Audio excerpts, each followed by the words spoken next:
विद्यार्थियों, आज हम बात करेंगे अरब भूगोलवेत्ताओं के भूगोल में योगदान की। अरब भूगोलवेत्ताओं को वे सारी परिस्थितियां मिली जहां से उन्होंने विकास करने की बात सोचना शुरू किया।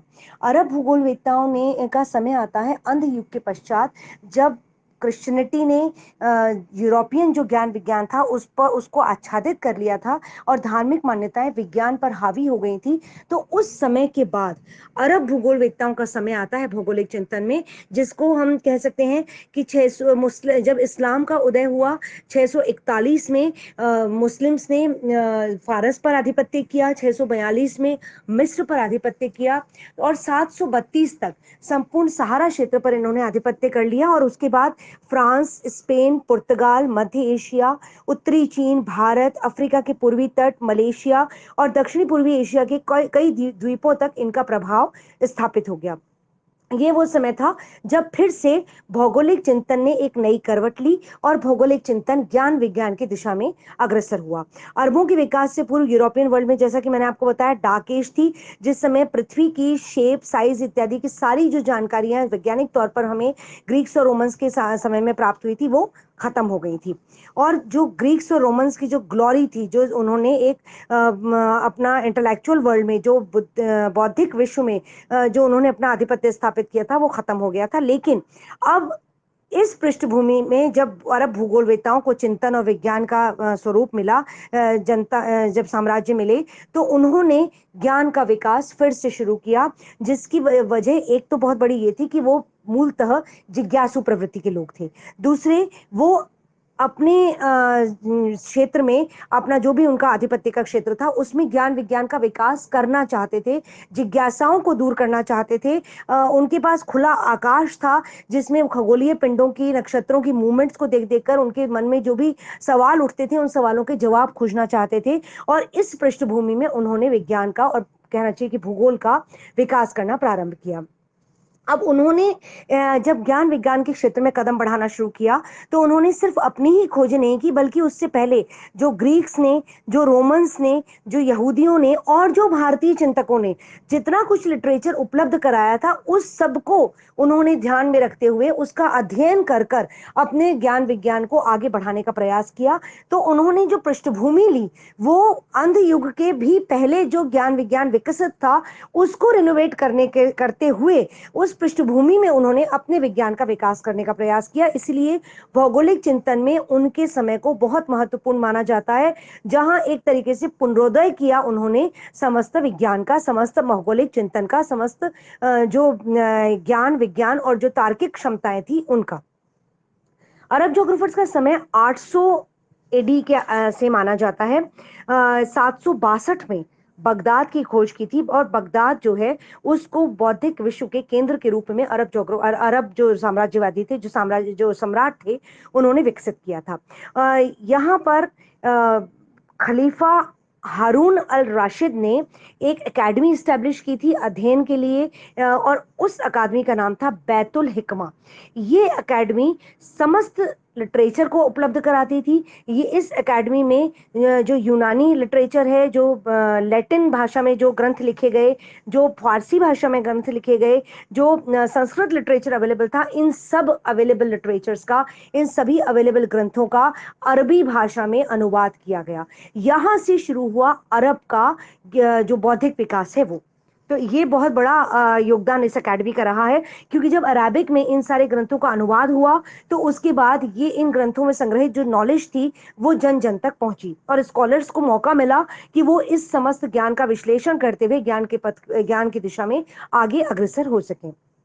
अकेडमी स्टैब्लिश होने के साथ साथ उसके बाद 813 एडी में जब खलीफ अल मामुन के पास साम्राज्य आया, तो उन्होंने एक लाइब्रेरी स्थापित की, एक पुस्तकालय की स्थापना की बगदाद में ही। और उसमें उनके साथ ही उनके दरबार में बहुत सारे जो बुद्धिजीवी हैं, उनको उन्होंने स्थान दिया। और उन्होंने आर्किमिडीज को, वो जो भी बुद्धिजीवी थे, जो भी स्कॉलर्स थे, उन्होंने आर्किमिडीज, अरस्तु, टॉलमी के अल्मजस्ट का, ट्रीटीज ऑफ ज्योग्राफी का, इन सारे जो महत्वपूर्ण ग्रंथ थे, इनका अरेबिक में, अरबी भाषा में अनुवाद किया, जिसने बहुत बड़ा योगदान दिया आगे अरब के चिंतन के विकास में।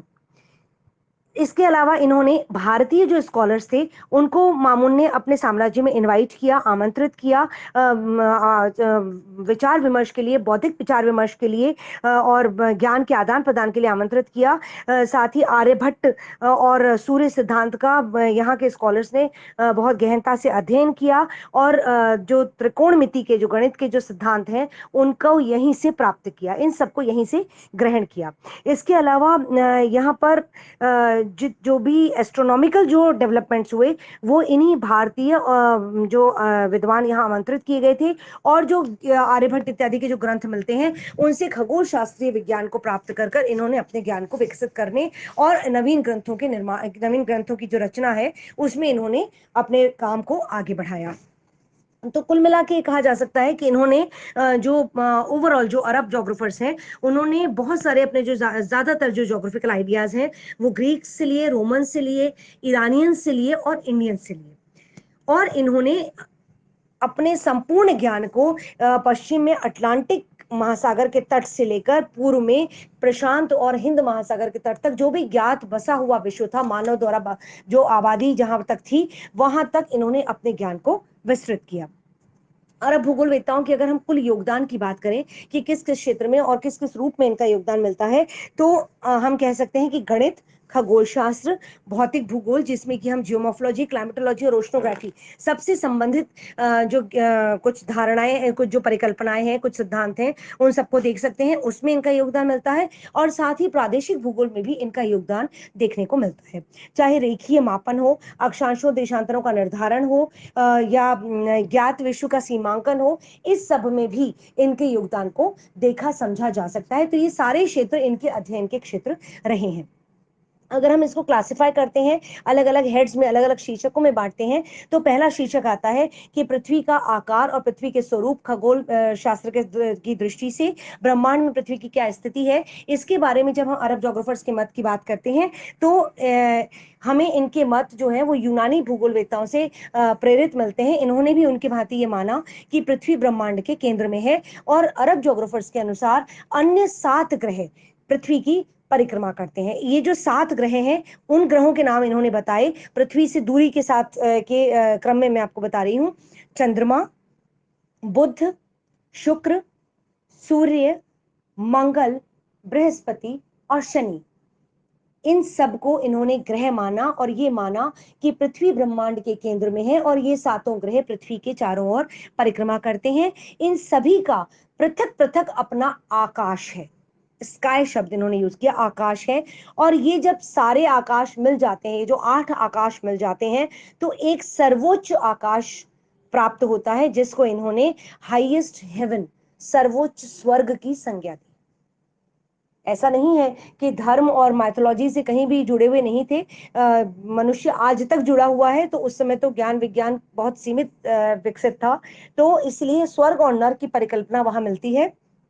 इसके साथ साथ इन्होंने बताया कि इसी प्रकार से 7 भूमियां भी मिलती हैं। पृथ्वी जो है उसके अलावा 7 भूमियां मिलती हैं, जिनमें से जो सबसे निचली भूमि है उसको इन्होंने निम्नतम नर्क की संज्ञा दी। हेल और हेवन की जो परिकल्पना थी वो इस रूप में मिलती है। इंडियन मैथोलॉजी में भी वो आकाश, पाताल, पृथ्वी, इस तरीके के शब्द मिलते हैं हमें कई जगह।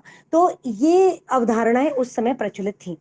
दूसरी बात, अगर हम कहते हैं कि पृथ्वी की परिधि की गणना के संदर्भ में अरब जोग्राफर्स का क्या मत था, तो टॉलमी ने 24,000 मील पृथ्वी की परिधि मानी।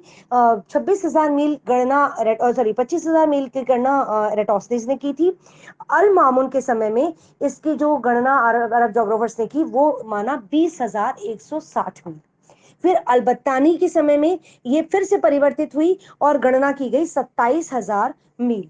तो मोटे तौर पर हम ये कह सकते हैं कि जो भी पृथ्वी की परिधि की गणना की गई, उनके उस समय में जितने भी विकसित, जितना भी विज्ञान विकसित था, जितना भी उनका नोमोन नामक यंत्र विकसित था, उसको जैसे तैसे संशोधित करके जो भी गणनाएं की गई वो सत्य से बहुत दूर नहीं थी।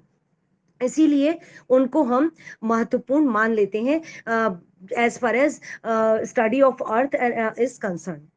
भूगोल का जो अध्ययन है उसके संदर्भ में हम उसको इंपॉर्टेंट मानते हैं। फिर जो हैबिटेबल वर्ल्ड थी, जहां जो मानव के द्वारा बसा हुआ जो विश्व है, जब उसकी बात इन्होंने की तो इन्होंने कहा, अरब जोग्राफर्स ने, कि भूमध्य सागर के अंत तक तो हैबिटेबल वर्ल्ड की पश्चिमी सीमा है। पूर्वी सीमा इन्होंने सिला नामक जगह बताई, जिसको हम जिसकी लोकेशन का अध्ययन जब हम करते हैं तो हम पाते हैं कि वो जापान के पास है। तो वहां तक का ज्ञान अरब जोग्राफर्स के समय तक प्राप्त हो गया था। इसके बाद ज्ञात विश्व की या हैबिटेबल विश्व की जो दक्षिणी सीमा इन्होंने बताई, वो बताया 0 डिग्री के विषुवत रेखा के दक्षिण में। विषुवत रेखा के दक्षिण में से हमें ये जानकारी प्राप्त होती है कि विषुवत रेखा के दक्षिण में कुछ क्षेत्र की ही इनको जानकारी थी, उससे ज्यादा नहीं थी। अफ्रीका का उत्तरी हिस्सा, थोड़ा सा भारत का उत्तरी भाग, बस यहां तक की जानकारी थी। उससे आगे दक्षिण की जानकारी अरब जोग्राफर्स को भी नहीं थी। और जो उत्तरी सीमा इन्होंने मानी, वो मानी जिसको इन्होंने कहा याजुज माजुज की जमीन। याजुज माजुज की जमीन का को जो इन्होंने लोकेट किया, जिसको हम आज साइबेरिया के नाम से जानते हैं। तो ये इनके हिसाब से मानव द्वारा बसा हुआ विश्व था, और इसका सीमांकन इन्होंने बहुत महत्वपूर्ण तरीके से किया। हम ये कह सकते हैं कि उस समय जो ज्ञात विश्व था, वो विश्व इन्होंने सीमांकित किया, जो इनका योगदान इंपॉर्टेंट है पृथ्वी के अध्ययन के संदर्भ में और भूगोल के अध्ययन के संदर्भ में। जब हम जलवायु की बात करते हैं तो जलवायु विज्ञान में इनका महत्वपूर्ण योगदान ये है कि 921 एडी में अल्ब बलाखी नाम के अरब जोग्राफर हुए, जिन्होंने अरब के यात्रियों से जलवायु संबंधी आंकड़ों और सूचनाओं का संग्रहण किया और विश्व का क्लाइमेटिक एटलस तैयार किया। अरब जोग्राफर्स पहले थे जिन्होंने सबसे पहले विश्व का क्लाइमेटिक एटलस, जलवायवीय मानचित्रावली तैयार की, क्लाइमेटिक एटलस तैयार किया। ये बहुत बड़ा योगदान है इनका जलवायु विज्ञान के क्षेत्र में और कार्टोग्राफी के क्षेत्र में, कि जलवायु के आधार पर इन्होंने विश्व को जो सीमांकित किया कि कहाँ कहाँ कैसे कैसे जलवायु में परिवर्तन आता है, और उसका मानचित्रीकरण किया, उसका एटलस तैयार किया। ये इनका योगदान बहुत महत्वपूर्ण हो जाता है। इस एटलस को इन्होंने नाम दिया किताबुल अशकल। ये विश्व का पहला क्लाइमेटिक एटलस था। अब हम जब आगे बढ़ते हैं तो हमें और योगदान इनका क्लाइमेटोलॉजी में मिलता है। अल मसूदी ने भारतीय मॉनसून का विवरण प्रस्तुत किया था। आप लोग को जानकारी होगी, आप लोगों ने पढ़ा होगा कि मॉनसून शब्द भी अरबी भाषा के मौसम शब्द से आया है। तो यहीं से अरब जोग्राफर्स ने ही मॉनसून को अध्ययन करना प्रारंभ किया, क्योंकि भारतीय उपमहाद्वीप तक इन्हीं के समय में विश्व की जानकारी हुई थी।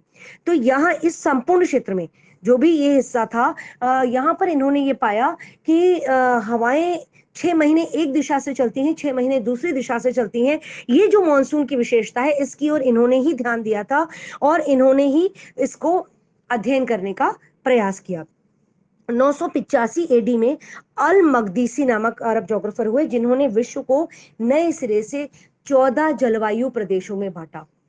एक तरफ अरब जोग्राफर्स के समय में विश्व का क्लाइमेटिक एटलस प्राप्त होता है, हमें भारतीय मॉनसून का विश्लेषण मिलता है, फिर नए तरीके से विश्व में जलवायु प्रदेशों का विभाजन मिलता है, 14 जलवायु प्रदेशों का। ये बहुत बड़ा योगदान है जलवायु की दृष्टि से, जलवायु विज्ञान की दृष्टि से, और भूगोल की आत्मा जो भौतिक भूगोल है उसकी दृष्टि से, क्योंकि आगे जो भी अध्ययन मिलता है उसकी पृष्ठभूमि यहीं से तैयार होती है। तो ये एक बहुत बड़ा आधार हमें मिल जाता है आगे के अध्ययन के लिए। अब इन्होंने जब अल मकदीसी ने 14 क्लाइमेटिक रीजन्स में विश्व को बांटा, तो इन्होंने ये बताया कि जलवायु न सिर्फ लैटिट्यूड से चेंज होती है, बल्कि ईस्ट और वेस्ट जाने पर भी जलवायु में अंतर आता है।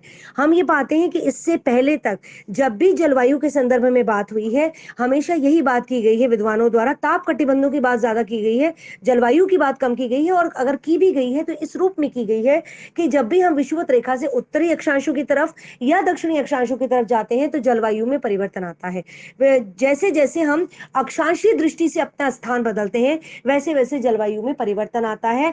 अल मकदीसी पहले व्यक्ति थे जिन्होंने ये कहा कि सिर्फ उत्तर और दक्षिण जाने पर, मतलब सिर्फ अक्षांशीय विस्तार की दृष्टि से ही जलवायु में अंतर नहीं आता है, बल्कि पूर्व और पश्चिम जाने पर भी जलवायु के जो कारक हैं वो प्रभावित होते हैं, कहीं ना कहीं उसका प्रभाव भी जलवायु पर पड़ता है। इसके बाद इन्होंने ये भी बताया कि दक्षिणी जो गोलार्ध है वो अधिकांशतः ओपन ओशन है, खुले महासागर की भांति है, जबकि उत्तरी गोलार्ध में विश्व का सर्वाधिक जो भूमि क्षेत्र है वो मिलता है। ये हम आज भी जानते हैं, उत्तरी गोलार्ध स्थल गोलार्ध कहलाता है, दक्षिणी गोलार्ध जल गोलार्ध कहलाता है। तो ये अपने आप में इन्होंने बहुत महत्वपूर्ण स्थापना दी उस समय में, जबकि दक्षिणी गोलार्ध के बारे में अभी जानकारी बहुत सीमित थी। उत्तरी गोलार्ध में तो फिर भी साइबेरिया तक पहुंच गए थे विद्वान, लेकिन इसके बावजूद जब ये स्थापना मिलती है तो ये अपने आप में महत्वपूर्ण हो जाता है भौगोलिक ज्ञान की दृष्टि से।